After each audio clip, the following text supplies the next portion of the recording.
Nigerian Jollof Rice. I am always excited to share this recipe because it's foolproof.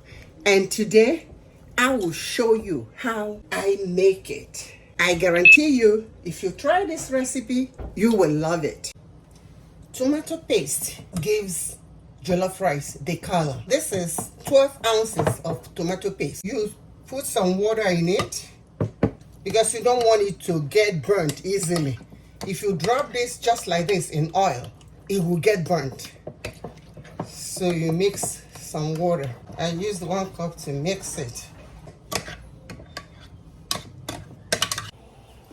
Heat up 1 cup of olive oil.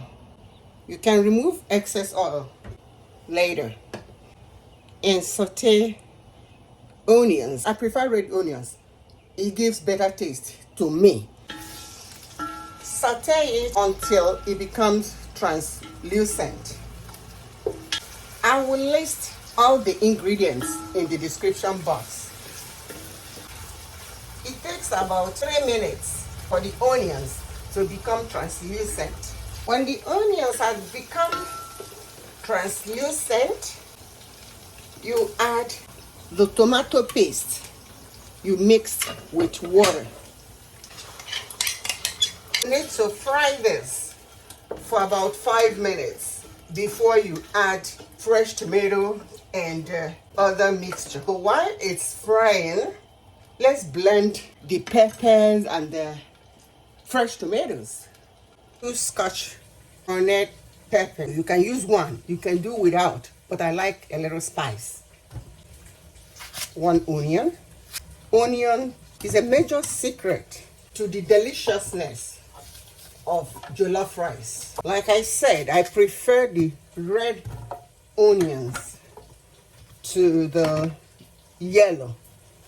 It's your choice. Fresh tomatoes, including the seed.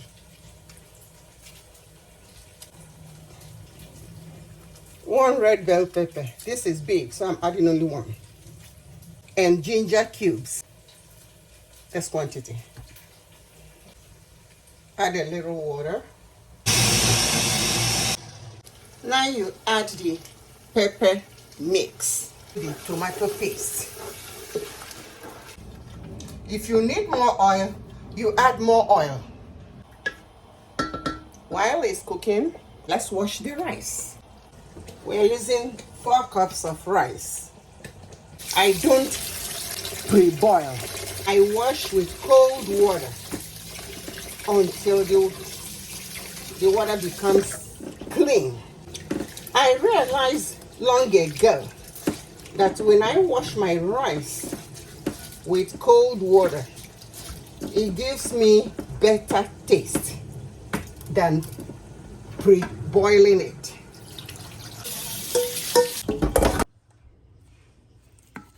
It's cooked. It doesn't taste sour any longer. So now we have to mix the rice. But I want to remove some because we have a lot. Because the rice is only 4 cups. So this will be too much.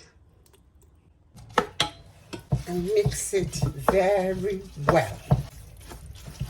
Make sure the stew saturates the rice, because you don't want to finish cooking and some parts will be whitish in color.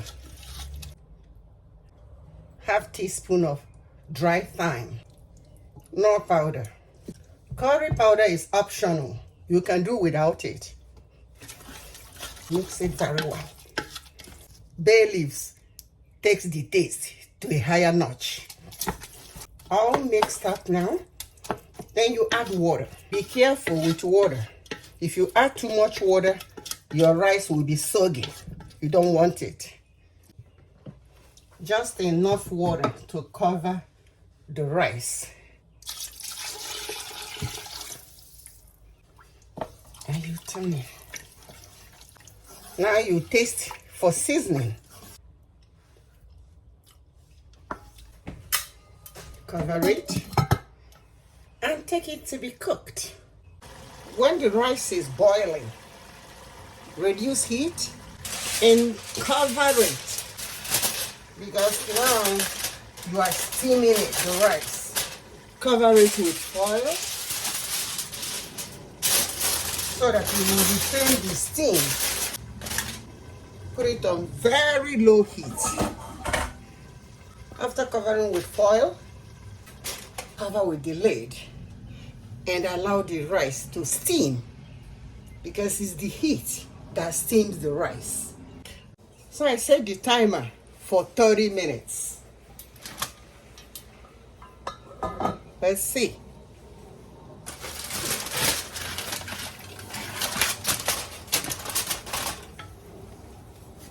Yes, it's ready. Because we didn't add lots of water, we just used little water to steam the rice. So the rice turned out very well. This recipe is foolproof. I guarantee it. Yes, I'm proud of it. I've been using this recipe and it works. If you try it, you let me know how yours turns out. Jollof rice is not difficult to make. Just follow this recipe and you get a very good result. If you're watching this video up to now and you haven't subscribed, please go ahead and do so. And hit the notification button so you will know when I post another delicious recipe. If you have any comment, any question, leave it for me in the comment box, please.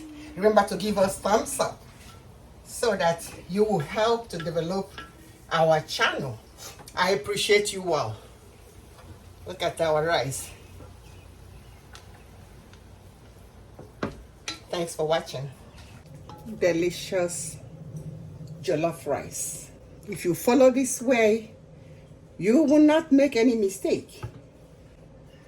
When you serve your rice, include some proteins and vegetables to make it balanced.